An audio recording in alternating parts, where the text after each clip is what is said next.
안녕하세요 여러분 다시만나서 반가워요 እንዴት ናችሁ እኔ በጣም ደህና ነኝ ዛሬ የምናየው ተነባቢ ፊደላት ወይም ደብል ኮንሶናንትስ ነው 5 ናቸው እነዚህ ፊደላት የተወሰኑ ኮንሶናንቶች ደብል ሲሆኑ የሚፈጥሯቸው ፊደላቶች ናቸው እያንዳንዳቸውን እኔ ይህ ፊደል ስትሮንግ ከሆነ ግ የመጣ ሳውንድ ነው ወይም ይህን ፊደል አጥብቀን ስናነበው የሚሰጠን ሳውንድ ነው ግ ወይም በአማርኛ ወደ ቅ የቀረበ ሳውንድ ማለት ነው በጣም የጠበቀ ሳውንድ ቅ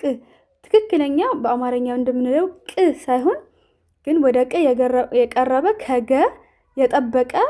ግን አጥብቀን ስናነበው ወደ ቅ የሚሰጠን ሳውንድ ነው ማለት ነው ለምሳሌ ቫውል ጋር አድርገን ስናነበው ካ አያችሁት ወደ ቅ የቀረበ ሳውንድ ነው ኤግዛክት ቅ የሚለውን ሳውንድ ሳይሆን ግን ወደ ቅ የቀረበ ነው ከግ የሚለውን ሳውንድ በጣም አጥብቀን ስናነበው ነው ማለት ነው ቅ የሚል ሳውንድ አለው ማለት ነው ይህ ፊደል ደግሞ ይህንን ፊደል ጥ የሚለውን አጥብቀን ስናነበው ወደ ጥ የቀረበ ሳውንድ ይሰጠናል ይሄም ጥ ኖርማል ጥ ባይሆንም ግን ወደ ጥ የቀረበ ሳውንድ ይሰጠናል ለምሳሌ ታ ወደ ጣ የቀረበ ነው ግን ትንሽ ከጣ ትንሽ ለስለስ አድርገን ታ እንላለን ማለት ነው ይሄኛው ደግሞ ብን አጥብቀን ስናነበው ይሄኛው ስትሮንግ የሆነ ብ ወደ ጵ የቀረበ ሳውንድ ግን ኤግዛክት ጵ አይደለም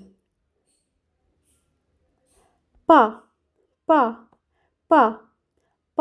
ስለዚህ ይህ ብ የሚል ሳውንድ አለው ማለት ነው ይህ ፊደል ደግሞ ስን አጥብቀን ስናነበው ይህን ስ አጥብቀን ስናነበው ሳ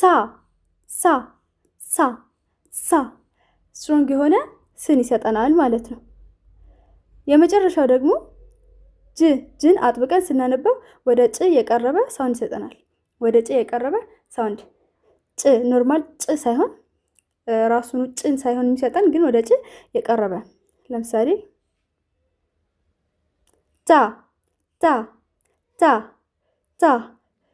ጨርሰናል አምስቱ እነዚህ ናቸው ቀላል ናቸው አማርኛም ላይ የምናገኛቸው ሳውንዶች ስለሆኑ ብዙ የሚከብዱ አይደሉም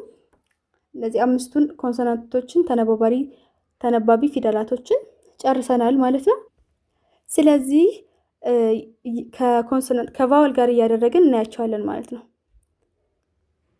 ፕላስ ካ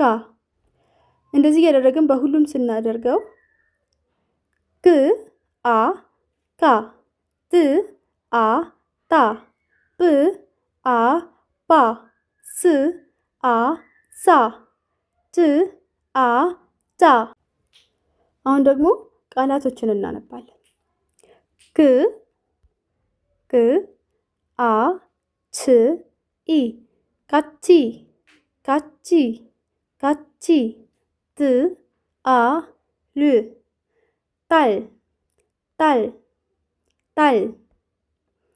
ብ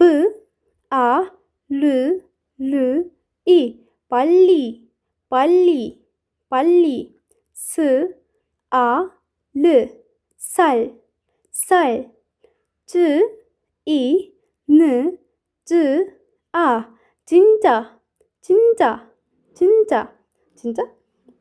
ይህንን ሁላችሁም ታውቃላችሁ ብዬ አስባለሁ ጭንጫ